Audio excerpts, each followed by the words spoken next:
మమ్మల్ని మిక్కిలిగా ప్రేమించిన మా ప్రియ పరలోకపు తండ్రి, మీ ఘనమైన శ్రేష్టమైన నామాన్ని బట్టి వేలాది వందనాలు చెల్లిస్తున్నాం. ప్రతిదినం ఈ రీతిగా మాతో మాట్లాడి మమ్మల్ని బలపరిచే దేవా మీకు వందనాలు. ఉదయం మీ వాక్యం ద్వారా మమ్మల్ని బలపరుస్తున్న దేవా మీకు స్తోత్రము. వింటున్న మా శ్రోతలందరినీ దీవించండి, ఆశీర్వదించండి. అయ్యా, మరొక రోజున ఆయుష్గా మా జీవితాల్లో పొడిగించారు, మీకు వందనాలు. వింటున్న వాక్యాన్ని మా జీవితాల్లో ఫలింపజేసి భద్రపరిచి కాపుదలిచ్చి ఆశీర్వాదం ఇచ్చి ఆధ్యాత్మికంగా బలపరిచి నడిపించమని యేసయ్య పరిశుద్ధ నామంలో అడిగి వేడుకొనుచున్నాము తండ్రి, ఆమెన్. అందరికీ వందనాలండి.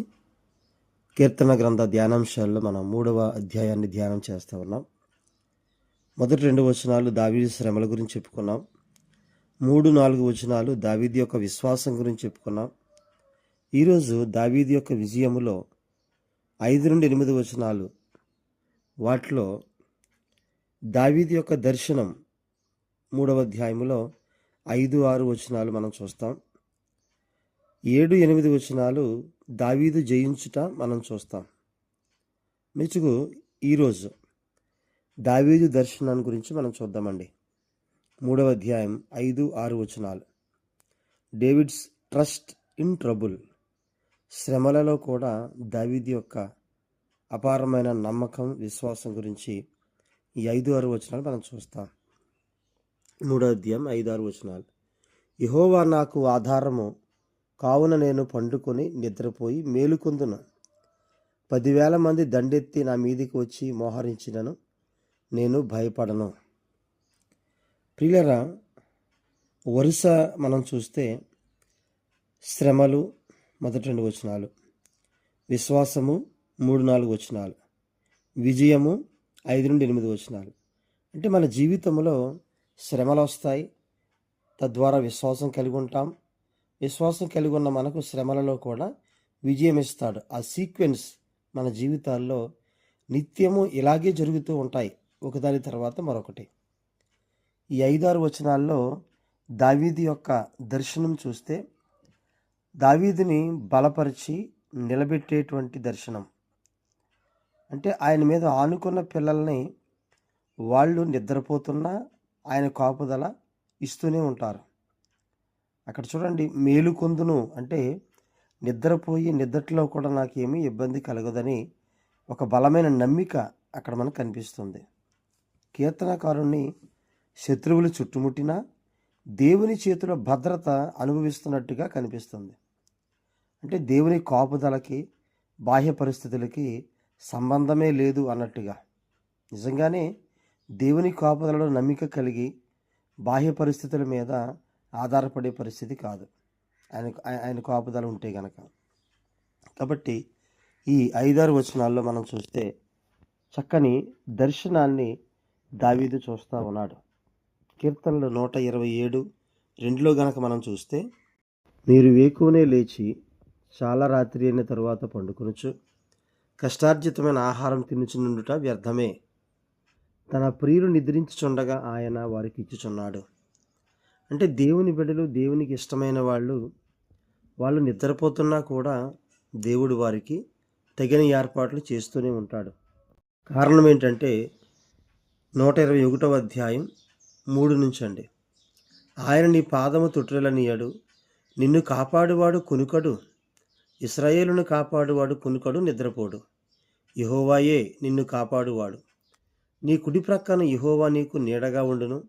పగలు ఎండ దెబ్బైన నీకు తగులదు, రాత్రి వెన్నెల దెబ్బైనను నీకు తగులదు. ఏ అపాయమును రాకుండా యెహోవాయే నిన్ను కాపాడును. ఆయన నీ ప్రాణమును కాపాడును. ప్రియులరా, మనల్ని కాపాడేటువంటి దేవుడు కునుకడు, నిద్రపోడు. మనం నిద్రపోతున్నా కూడా, మనం ఒకవేళ రెస్ట్ తీసుకుంటున్నా కూడా మనల్ని ఆయన కాపాడుతూనే ఉంటాడనేటువంటి అర్థంలో ఆయన చెబుతూ ఉన్నారు. అలాగే సామెతల గ్రంథం 3:24లో కనుక మనం చూస్తే, 3:24 అండి సామెతలు. పండుకొనున్నప్పుడు నీవు భయపడవు, నీవు పరుండి సుఖముగా నిద్రించెదవు. ప్రియులారా, దేవుని కాపుదల ఆయన మనకి ఇస్తూ ఉన్నాడు. అంటే మనం యెహోవా నాకు ఆధారం, ఆయనే నాకు నమ్మిక, ఆయన యందే నేను విశ్వాసం కలిగి ఉన్నాను అని దావీదు తన దర్శనం చెబుతున్నాడు. అంటే నేను పండుకొని, నిద్రపోయి మేలుకున్నా కూడా దేవుని యొక్క కాపుదల నాతో ఉంటదని చెప్పని. కీర్తనలు 4:8లో కూడా మనం చూస్తే కీర్తనలు 4:8 అండి. యెహోవా నెమ్మదితో పండుకొని నిద్రపోవుదును. నేను ఒంటరిగా నుండినను నీవే నన్ను సురక్షితముగా నివసింపజేయుదువు. నెమ్మదితో పండుకొని అంటే ప్రశాంతమైన నిద్రావస్థ దేవుడు మనకిస్తాడు. ఎందుకు? నేను ఒంటరిగా ఉన్నా నీవే నన్ను సురక్షితంగా నివసింపజేస్తావు. ఏ అపాయము రాకుండా ఆయన కాపాడతాడు. కాబట్టి ఇక్కడ దావీదు కూడా దేవుని దర్శనాన్ని పొందుకొని, దేవుని మీద ఆనుకొని అదే రీతిగా భద్రతను, కాపుదల అనుభవిస్తూ ఉన్నాడు. కాబట్టి దేవుని యొక్క వాక్యంలో మనం చూస్తే 27:3 కూడా అండి. కీర్తనలు 27:3లో కూడా ఈ మాటలు మనం చూస్తాం. 27:3 నాతో యుద్ధము చేయుటకు దండు దిగినను నా హృదయము భయపడదు. నా మీదికి యుద్ధము రేగినను దీనిలో నేను ధైర్యము విడువకుందును. కారణం ఏంటంటే యెహోవా యొద్ద ఒక్క వరం అడిగి తిని దాన్ని నేను వెదుకుచున్నాను. యెహోవా ప్రసన్నతను చూచుటకును ఆయన ఆలయంలో ధ్యానించుటకును నా జీవిత కాలమంతయు నేను యెహోవా మందిరములో నివసింపగోరుచున్నాను. దేవుని మందిరం నుండే భాగ్యం గనక మనకుంటే, దేవుని మందిరాన్ని మానకుండా రెగ్యులర్గా మనం వెళుతూ ఉంటే గనక నాకు ధైర్యం కలుగుద్ది. నా హృదయం భయపడదు. యుద్ధం వచ్చినా కూడా, యుద్ధం రేగినా నేను దానిలో ధైర్యాన్ని విడవకుండా ఉంటాను. కారణం ఆయన సన్నిధిలో ఉన్నప్పుడు ఆయన నాకు ఆశీర్వాదం ఇస్తారు. ఆయన భద్రత నాకు అనుగ్రహిస్తారని. కాబట్టి ఈ సంఘటన మనం చూస్తే ప్రియులారా, సమూయేలు 2వ గ్రంథం 17వ అధ్యాయం 27 నుండి 29 వరకు ఉన్న విషయాల్లో దావీదు అతని జనాంగం అంతా కలిసి మహనయీములో వాళ్ళు రెస్ట్ తీసుకోవడానికి సిద్ధపడుతూ ఉంటారు అలసిపోయిన సందర్భంలో.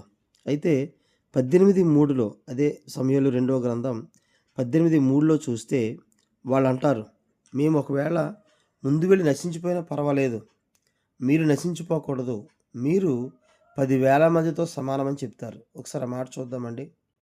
సమూయేలు 2వ గ్రంథం 18వ అధ్యాయం 3వ వచనం.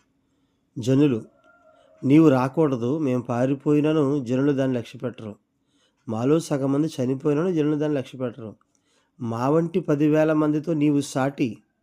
దావీదుతో జనులు చెప్తున్నారు, మా వంటి 10,000 మందితో నీవు సాటి, కాబట్టి నీవు పట్టణమందు నిలిచి మాకు సహాయం చేయవలనని అతనితో చెప్పిరి.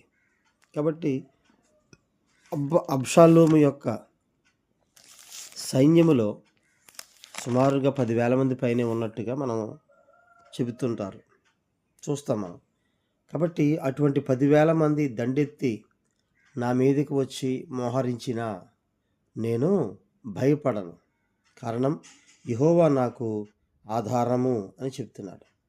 ఇక్కడ ప్రియులరా, మనం చూస్తే ఒకసారి 5వ వచనం 3వ అధ్యాయం కీర్తనలు 5వ వచనం ప్రారంభం 6వ వచనం చివర ఆ రెండు కలిపి చదువుదాం.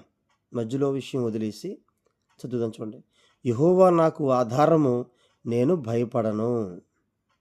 అంటే దేవుని మీద గనక మనం ఆనుకుంటే, ఆయనే మనకు ఆధారంగా గనక ఉంటే మనం ఖచ్చితంగా భయపడే పరిస్థితులు అయితే ఉండవు. ఖచ్చితంగా దేవుని కాపుదల నిరంతరం మనకు ఉంటుందని ఆయన తెలియజేస్తూ ఉన్నాడు. కాబట్టి ఆయన మీద ఆనుకుని ఆయన మీద ఆధారపడేటువంటి వారికి దేవుని దర్శనాన్ని దేవుడు తప్పనిసరిగా ఇస్తాడు.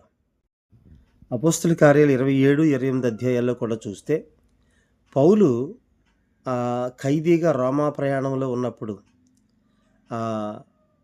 ఓడలో బోడ బద్దలైపోయిన పరిస్థితుల్లో కూడా దేవుడు అతనికి దర్శనమిచ్చి అతన్ని ధైర్యపరిచి ఖచ్చితంగా రోమాలో కూడా నాకు సాక్షిగా ఉంటావని 23లో చెప్పినట్టుగా 27లో కాపాడుతూ 28లో మెలితే దీపంలో కూడా ఆయన కాపాడి ఆయనతో పాటుగా దేవుని సన్నిధిని ఉంచుతారు.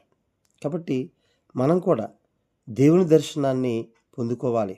మన జీవితం పట్ల ఆయనకున్న ప్రణాళిక ఏంటో అడిగి ఉపవాసం ఉండి కన్నీరు కార్చి దేవుని దగ్గర మనం, అయ్యా నా పట్ల నీకున్న దర్శనం ఏంటని అడిగి ఆ దర్శనాన్ని పొందుకొని, అక్కడ రాస్తాడు కదా కీర్తనకారుడు, ఆయనే నాకు ఆధారం, నేను భయపడనని చెబుతూ ఉన్నాడు.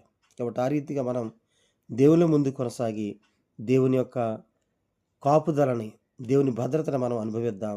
దేవుడు తన మాటలు దీవించునుగాక. ఆమేన్.